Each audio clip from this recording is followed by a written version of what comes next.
시편 90편 1절에서 17절까지의 말씀, 좀 길지만 우리 시편 90편 전체를 함께 읽으면서 이 안에 담긴 하나님의 메시지를 선포하고자 합니다.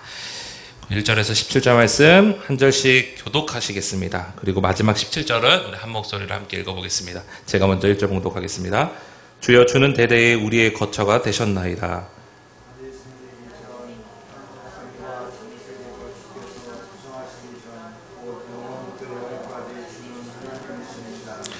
주께서 사람을 티끌로 돌아가게 하시고 말씀하시기를 너희 인생들은 돌아가라 하셨사오니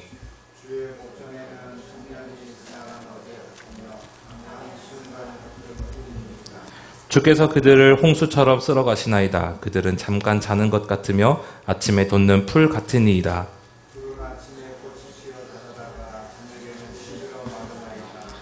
우리는 주의 노예에 소멸되어 주의 분내심에 놀라나이다.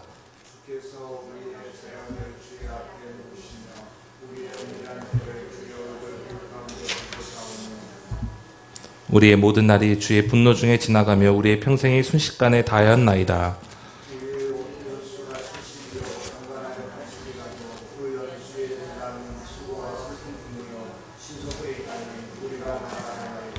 누가 주의 노여움의 능력을 알며 누가 주의 진노의 두려움을 알리이까?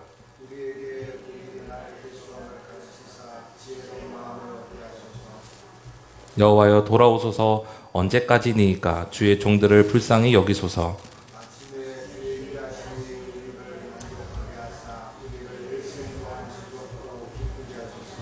우리를 괴롭게 하신 날수대로와 우리가 화를 당한 연수대로 우리를 기쁘게 하소서.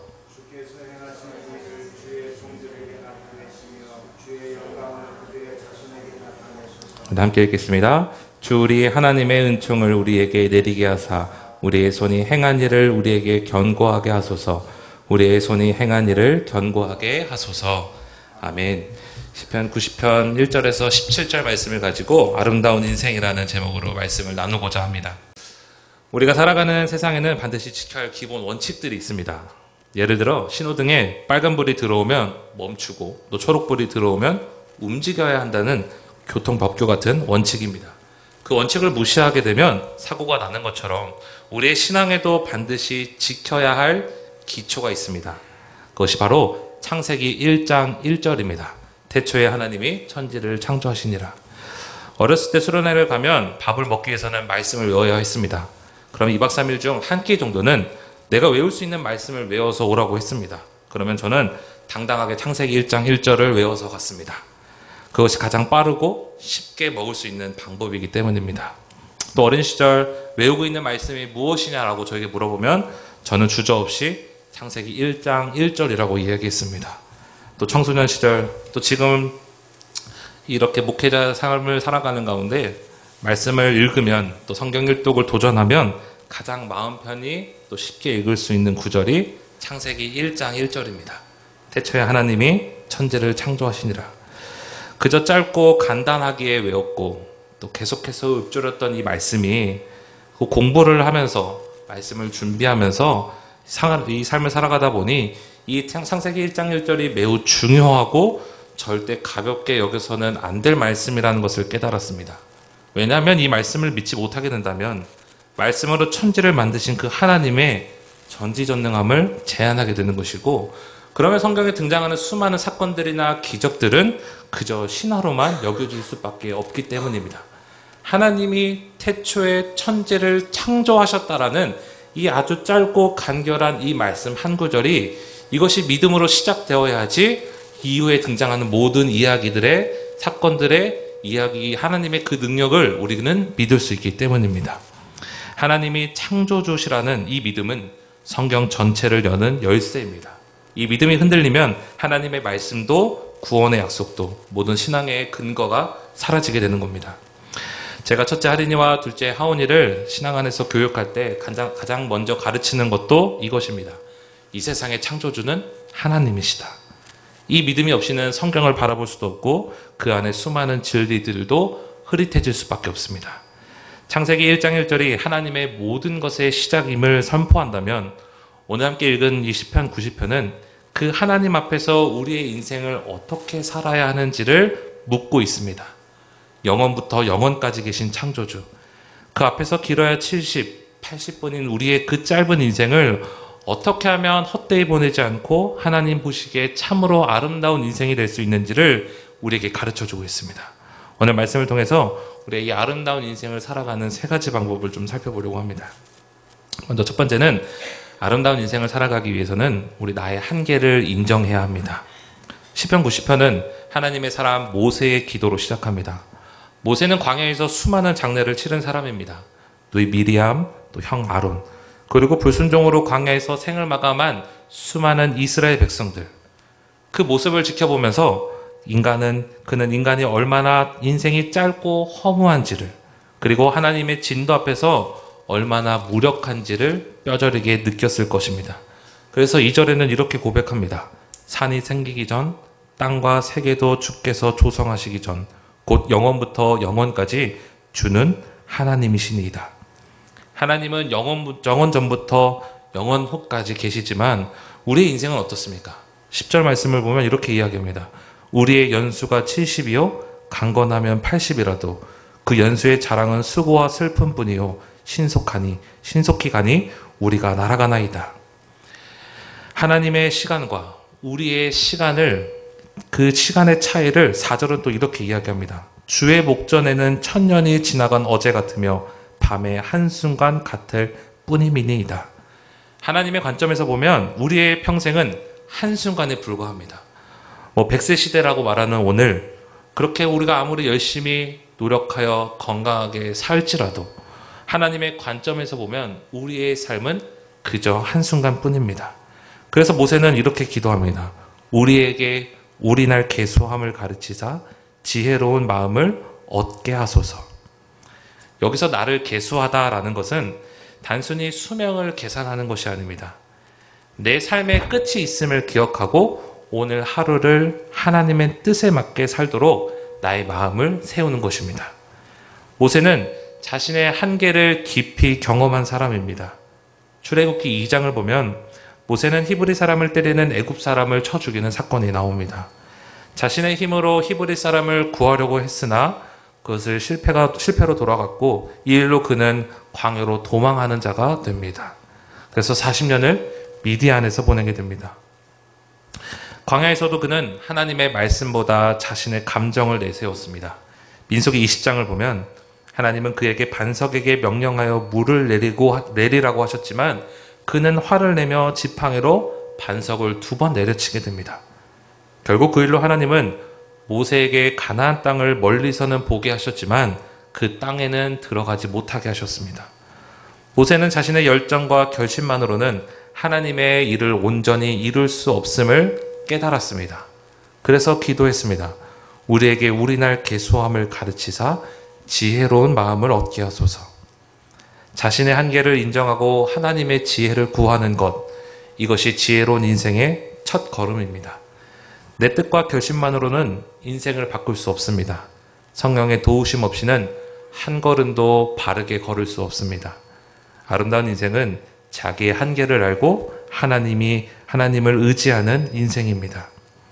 아름다운 인생을 사는 두 번째 방법은 영원을 바라보는 것입니다. 자신의 한계를 깨달은 사람은 그 다음에 무엇을 바라볼지 결정해야 합니다. 모세는 그 답을 영원에서 찾았습니다. 그는 애굽 왕국에서 모든 부귀와 권세를 누릴 수 있었지만 그는 히브리서 11장 24절에서 26절의 말씀을 보면 이렇게 기록하며 그의 삶의 선택을 우리는 알 수 있습니다. 믿음으로 모세는 장성하여 바로의 공주의 아들이라 칭함받기를 거절하고 도리어 하나님의 백성과 함께 고난받기를 잠시 죄악의 낙을 누리는 것보다 더 좋아하고 그리스도를 위하여 받는 수모를 애굽의 모든 보화보다 더 큰 재물로 여겼으니 이는 상 주심을 바라봅니다. 모세는 지금보다 영원을 선택했습니다. 그가 바라본 상급은 세상에서 얻을 수 있는 금이나 권세가 아니라 하나님께서 주시는 영원한 기업이었습니다. 영원한 것에 가치가 있고 중요하다는 것은 누구나 다 압니다. 그런데 우리는 영원보다 지금에 더 시선이 고정되고는 합니다. 왜 그럴까요? 그것은 눈에 보이는 것들이 더 현실감 있게 다가오기 때문입니다. 영혼은 아직 오지 않은 미래이고 눈에 보이지 않습니다. 반면에 돈, 또 명예, 인정, 쾌락은 당장 손에 잡히고 피부로 느낄 수 있습니다. 그래서 사도 요한이 요한일서에서 이 세상이나 세상에 있는 것들을 사랑하지 말라라고 경고한 것도 이 이유입니다. 우리의 본성은 즉각적인 만족을 더 선호합니다. 사람은 눈앞의 배고픔과 편안함을 해결해 주는 것을 영원한 가치보다 더 쉽게 선택합니다. 그러면서 세상은 끊임없이 우리에게 외치고 있습니다.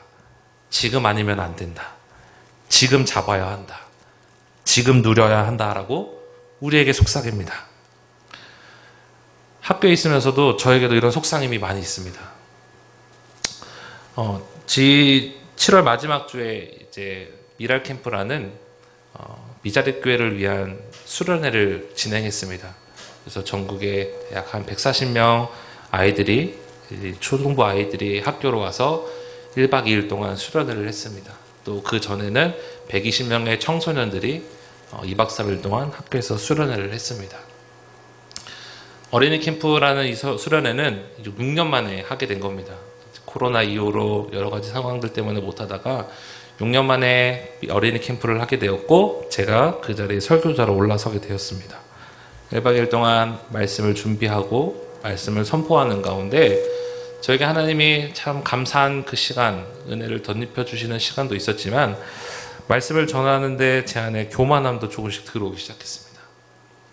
140명, 또 자원봉사자까지 해서 약 200명의 학생들을 두고 앞에서 말씀을 전하는 가운데 점점 말씀을 준비한 또 원고도 있었지만 뭔가 더 좋은 말, 뭔가 더 좋은 메시지, 정말 사람들의 이목을 끌만한 내용들을 자꾸 전해주고 싶은 욕심이 생겨나가면서 제 마음 안에 자꾸 다른 얘기들을 하기 시작했고, 또 준비하는 가운데 학생들에게나 또 선생님들에게나 말씀을 전하는 것들 가운데 누군가에게 인정받고 싶은 말씀을 계속하기 시작했던 겁니다. 그래서 첫째 날 집회가 끝나고 하나님께 기도했습니다.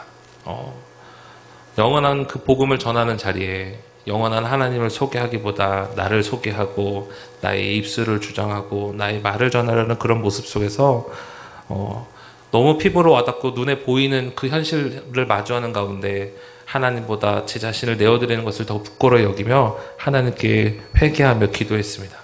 말씀을 전할 수 있도록, 다시 하나님의 뜻을 전할 수 있도록 도와달라고 기도했습니다.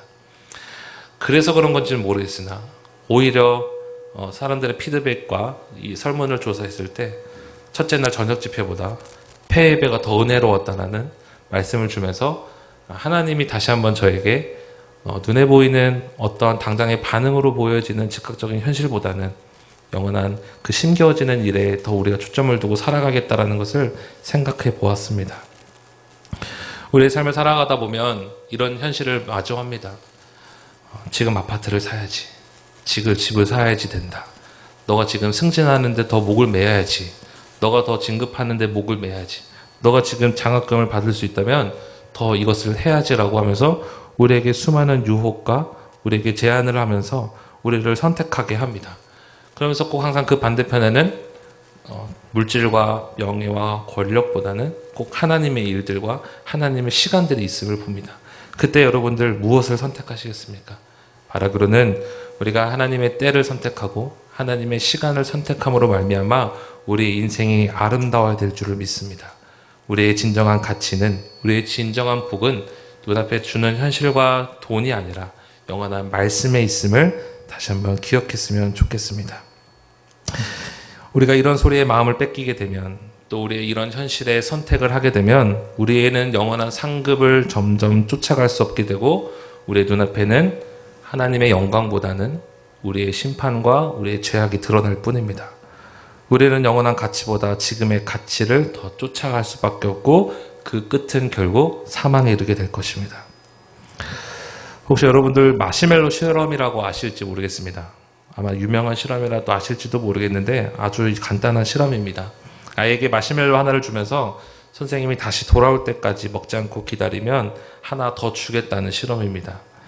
많은 아이들이 처음에는 버티다가도 결국 눈앞에 있는 마시멜로를 먹어버리고는 합니다. 더 좋은 것을 나중에 받을 수 있다는 것을 알면서도 당장의 만족을 포기하기 어려웠던 것입니다. 제가 어느 날 할인이에게도 이 실험을 해봤습니다. 마시멜로는 아니고 아이스크림을 먹고 있을 때 갑자기 이 실험이 생각나서 한번 해봤습니다. 할인아, 아빠가 지금 아이스크림을 먹지 않고 참으면 나중에 2개 줄게.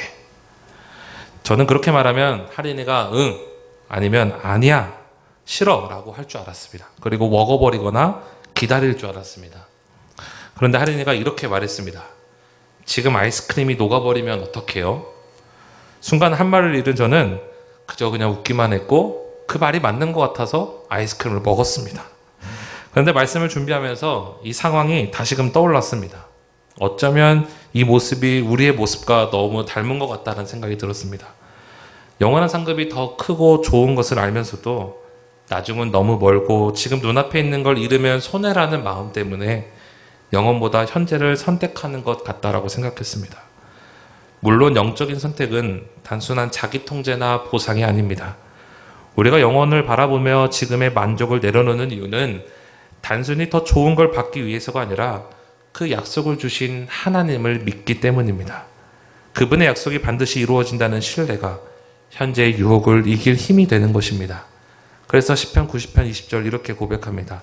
산이 생기기 전 땅과 세계도 주께서 조성하시기 전 곧 영원부터 영원까지 주는 하나님이시니이다. 영혼을 바라본다는 것은 아직 보지 못한 미래를 주시는 그 하나님을 신뢰하는 것입니다.